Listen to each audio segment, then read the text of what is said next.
German filmmaker called Wim Wenders. Wim is a friend of mine. You know Wim?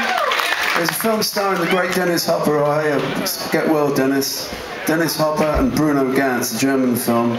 It's about this man, this art restorer who was on a terrible mission. He had this brain disease. He never knew what it was. He never knew the day.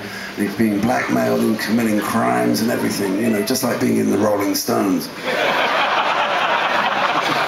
Believe me, don't touch those guys. Anyway, it's a song from the movie by Wim Wenders. Wim was very generous. He said, I really want to use my own music in my movie. Unfortunately, I can't pay you any money. Anyway, this is called Too Much on My Mind from The American Friend. Great German film, look it up.